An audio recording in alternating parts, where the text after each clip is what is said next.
Welcome to Liberated Life podcast. I'm Lindsay, and today I'm here with my good friend and fellow spiritual seeker, Colette Wilson. And we're going to talk about what we learned in the darkness, in the Yeah, shadows. yeah, the shadow calling. Shadows calling. If it calls to you and you can hear it, then you know it's for you. Most people are scared to death, is what I learned. But you and I, man, we're brave. Isn't that interesting? Isn't that interesting? Going Did, into did the you get that dark. reaction from people when you It talked was about it? so strange. It was so strange. I told people that I was going into a dark retreat, a dark room, light deprivation for 24 hours. And I had excitement about it. And then I would get these comments about, aren't you scared if you're going to be overwhelmed? And suddenly I started to feel overwhelmed. And then it was like, oh gosh, maybe I should be scared. It really said like that's part of what I took away from it is I was like, "Oh wow, like we're in a time when it is a bold and courageous act to be without stimulus for an extended period of time." Yeah. And like from where our ancestors were, like writing by the lamplight, like not even what, 100 years ago, or maybe it's longer than that. But I mean, it wasn't that long ago. Like I remember being bored as a kid and not having the internet, Yeah, but sure. now it's just like it frightens people to death. Yeah, yeah, Which, yeah. I mean, yeah, it is a feat. I think starting off with 24 hours was definitely a good idea. Mhm. Yeah. So we went in at like 10 o'clock in the morning and we got out at 5:30 the following morning. Mhm. To be fair, I think we went in at 9:30. So I think it was a full actually 20 hours. Yeah, okay. Yeah. Um, and we both slept a good amount of the time. I slept about half the time. You slept maybe more. I s- I felt like I was in and out of this dream state, kind of bliss state, kind of floating. Like I wasn't always for sure because it's very interesting. You open your eyes and it's completely dark, and so there's this moment where you're like, "Am I asleep? Am I half awake?" Like it was almost like a foot in one world and a foot out of this world. It was very interesting. Yeah, that I was kept one even thing asking I, myself, "Am I awake?" right. I fixated on that too. I was like, wait, are my eyes open or are they closed? It's so dark, I can't tell. Yeah, yeah. Were you scared at any point? No, and it's really interesting. I thought it was going to be because I had mentioned before I went in that when I wear um, noise canceling headphones, I immediately get motion sickness. Like the minute the click on the noise cancellation goes, I start to spin. And so I had this fear that as soon as the door was going to shut, I was going to start that spinning. And I thought, Brian made it worse too. He oh, was like, "Yeah, you probably will. Just lean into it." hey, just go with the spin. And I was like, what do I do? Put my foot hand on the floor, like. Is there a bucket in there? But what was interesting, as soon as that door shut, there was this sense of calm and peace that just washed over my body. I can't even explain it. There was a sense of like I was in bliss. Like there was nothing to be afraid of at all. I knew I was safe. I felt very much like in the womb. Like there was this It was safe womb-like. cradling, this safe nurturing. Like I just knew, and I snuggled into bed, and I just felt bliss. And it was kind of like cold, like not like too cold, but like cold enough where you're like, ooh, like cozy, Snuggling. snuggly. Yeah. I postponed going into that room a little while. I did. I was like in that front room where there Oh, was like a really? tiny bit of like light creeping through the door. Uh-huh. Yeah, I was like, well, I went in and I didn't blow out the candle right away. I waited a little bit. And then I like sat down and meditated a little bit in that room. I don't know. I was scared to go into that other room where I knew it was completely dark. Yeah. I was like, I waited maybe an hour before I went in Really? there. Oh yeah. I procrastinated a little bit. So there's two rooms. So there's a Yes. room that has the door that goes to the outside, and that first room has the table and the toilet in it. Yeah. And then there's another room that's the complete deprivation room. And so Mhm. you actually have two spaces to go in. So you stayed in the front room Me for a and the while. toilet. Yeah. Yeah. Wow. I Yeah. went straight into the room. I went straight Same. into the room with the bed and I shut the door and I laid down and I was just, it was so quiet and my mind was so quiet. And I thought that's what I found the most interesting for me is that my mind just went silent. Hmm. Mine did not. Oh man, I was talking to myself for a while. Yeah. Oh yeah. I think because it was like, 9:30 in the morning. So I was like normally like getting up and ready to go for the day. And so yeah, I definitely talked to myself there for a little while and um yeah, meditated. But yeah, once I went in that room and I did surrender to that's the thing is I think once you surrendered to it, it's like it was blissful, and that's what I didn't expect. I thought I would get bored, but it's like it's hard to get bored when there's literally nowhere to go and nothing to do. If you just surrender to the experience, it's the opposite of boredom. Yeah. It's so ironic. It's kind of weird. Yeah. Yeah. So I've gotten a lot of questions about some of the particulars of my experience. Practicalities. Yeah, me too. So a big question I received was, how do you go to the bathroom in the dark? Like, Yep. there must be a light in there so you can go to the bathroom.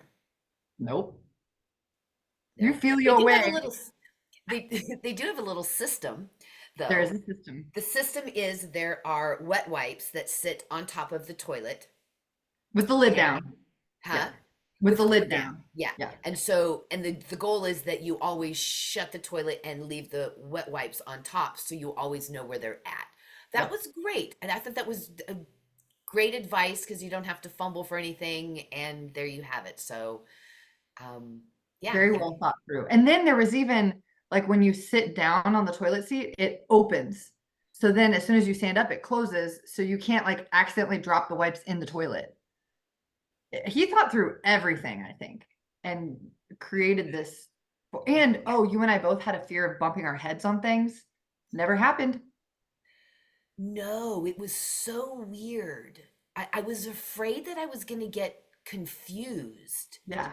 like not know which way was up, but not once. And I don't know if maybe it's because it's just so small, but not Yeah. once did I get confused and not know which way the door was, which way out was. I thought I would also, if I fell asleep, wake up and not know where I was. But that didn't happen either. Pretty suddenly you're like, oh, yep, I'm here. Yeah. Yeah.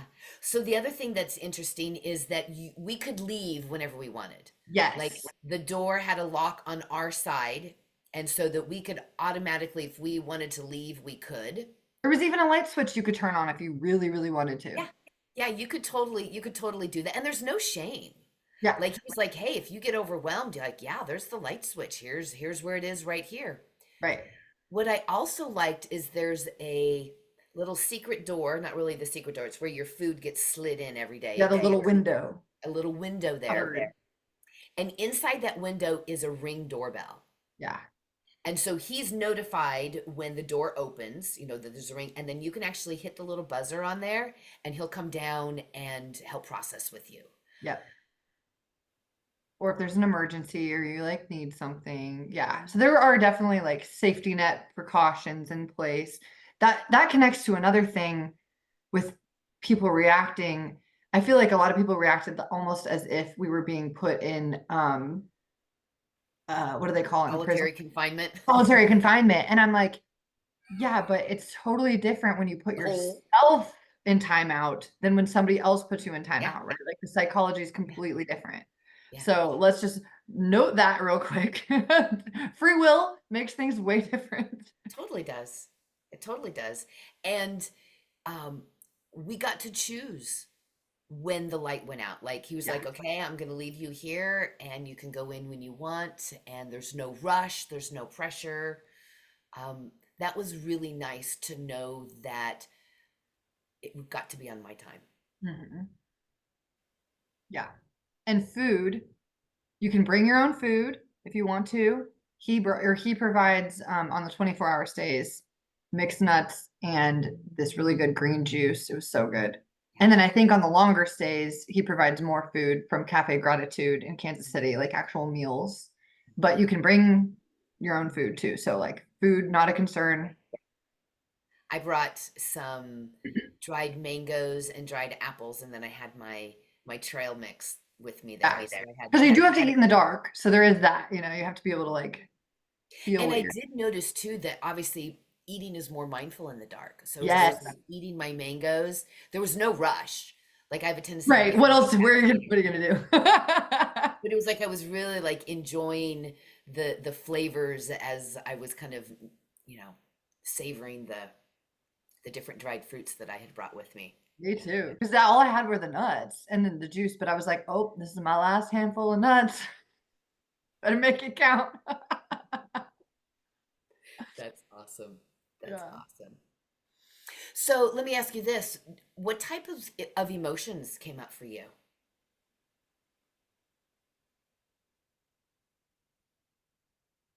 I thought at one point I might have like a crying session or something. I didn't. I didn't. I remember cracking myself up a couple times about stuff and like um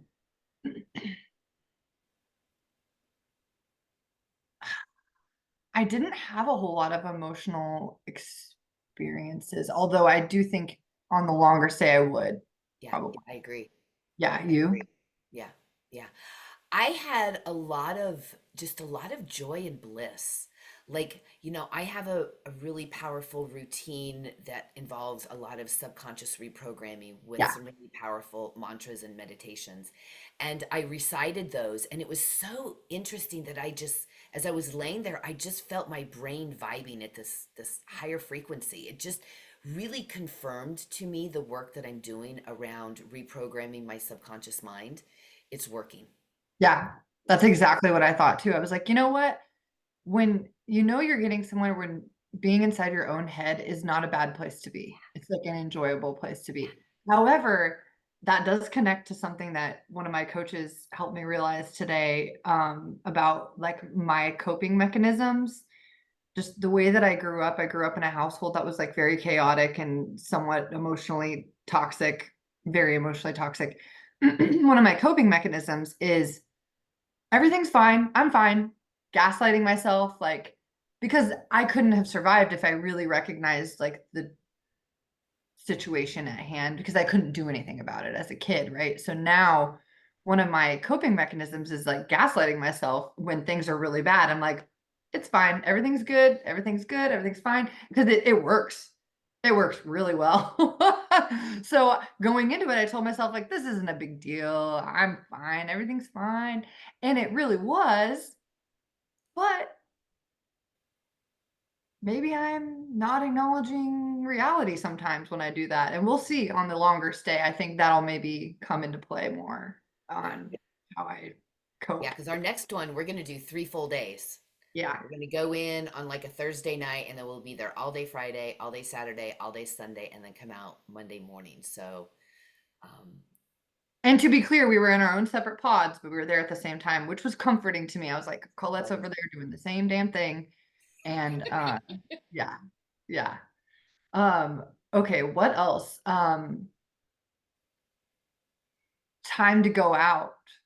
What did you think when it was time to leave? oh, when I heard the knock, my first thought was, I'm not ready. Me too.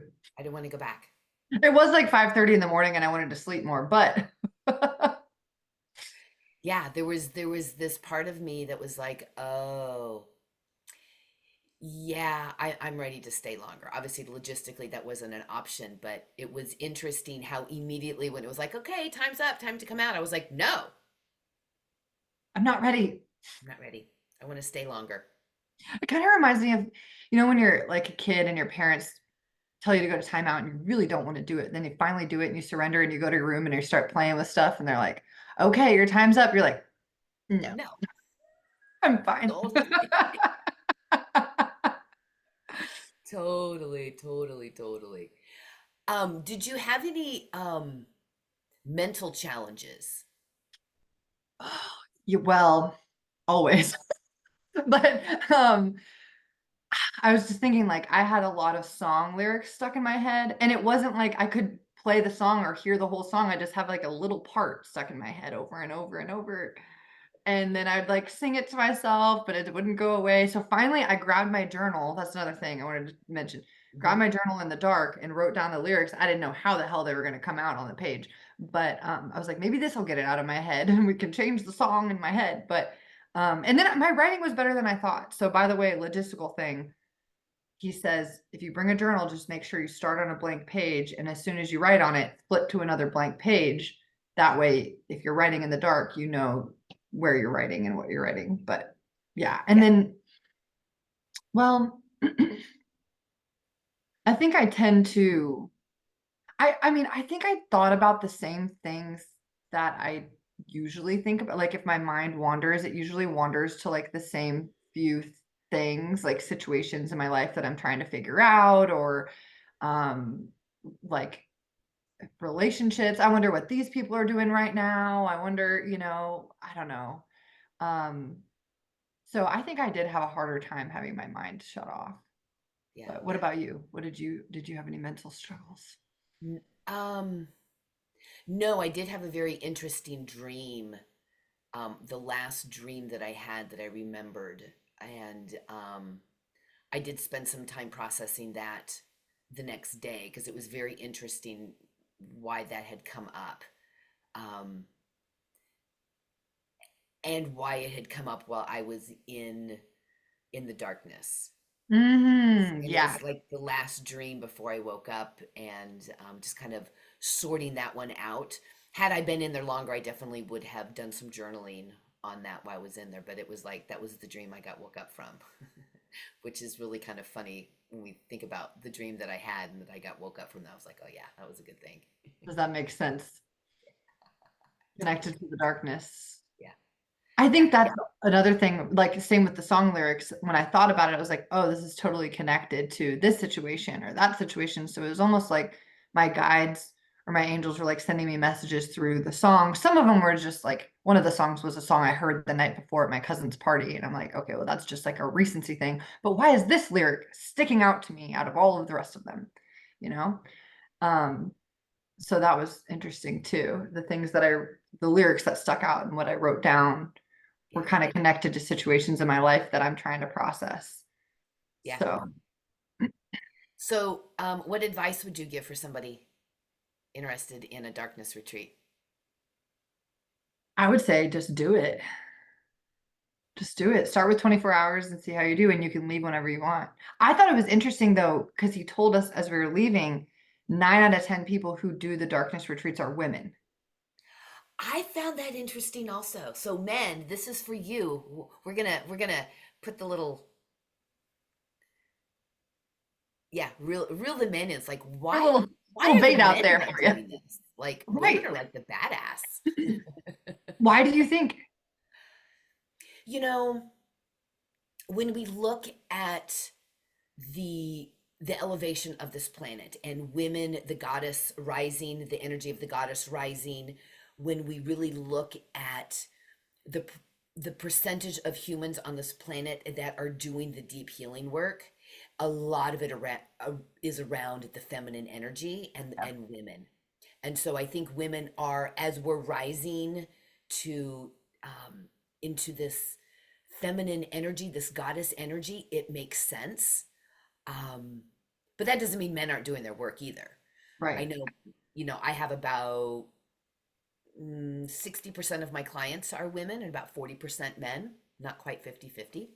It used to be I almost solely was working with women, but I love the fact that men are tuning into themselves, and realizing that there's been a lot of crap that they've been handed to. So For maybe sure. the men are just too scared. I mean, also, I do think the energy of the situation is very feminine. Like we said, it's like a womb. Yeah, It's dark, it's kind of cold, it's yeah. you're not doing anything, right? And then Mhm. our culture as an like opposite is very masculine, is very like strive and do and work hard. And so the idea of doing the opposite of that is like scary to Yeah. people because it's not what our society prides right now. Yeah. Um, Yeah. so yeah, invitation to not only women but also men Yeah. to try it out because Yeah. it's yeah, it was definitely an experience. And I think we both fully intend to do it again and do it longer. Yeah. So, Yeah. We're definitely going to go do the 3 day, and we'll continue to follow up on these podcasts so people can follow this story and see the difference between going in for 1 day, 3 day, 5 day, and then the 7 day. oh God, I know. Right when so Colette told me about this whole thing, and she immediately is like, and then I'm gonna do 3 day, 5 days, and I was like, whoa, whoa, whoa! I'm starting with one, and I don't know. Yeah. Whoa, whoa, whoa! Also, how did you hear about this? I forgot to ask you that. I friended somebody on Facebook last month who had written an article. And I read the article and I was like, this is in Kansas City? You have to be kidding me. I had been following Aubrey Marcus, and he did years ago did a coming out of the darkness retreat, and he did a documentary on it. And so I was always intrigued by it and figured that I had to travel to go somewhere and do it. And Right. so when I found out it was here in Kansas City, I immediately looked up Brian and I called him and did a consultation and set my date. Which, Like by there the was, way, he was awesome. And his yes, daughter kudos was to Brian. awesome. Yeah, Loved his daughter so much. Oh yeah, my God. And their little farm and Gilbert the turkey and yeah. the So chicken. it's cool when you wake up in the morning, there's a little knock on your window and they burn some sage. So the first thing you smell is some sage burning, which is just like so welcoming. And Yeah. then you come out at 5:30 in the morning and it's dark out and they have a beautiful little campfire there. And you come out and you just kind of sit by the fire and they're burning sage and welcoming yourself into, obviously there was a full moon, so it wasn't complete dark. Um, and welcoming in the new day. Yeah, Yep. And it adjusting to the light again, which for 24 hours it wasn't terrible. I was able to pretty much like step right out into that. But I can see after 3, 5, 7 days, I mean, you're gonna be like, whoa, light? What? I can't see. yeah, yeah, yeah, yeah, yeah. So more to come. I have a feeling that after we do the 3 day, we're gonna have some like much deeper, more vulnerable things to share. I agree. I agree. More things are going to come up. Yeah. Cheers to that, everyone. If you have questions, reach out to either one of us. Happy to answer them and get you hooked up with Brian at, is it Shadow Calling? Shadow Shadow calling. Calling Yeah, here in Kansas City. yeah. Cheers, everyone.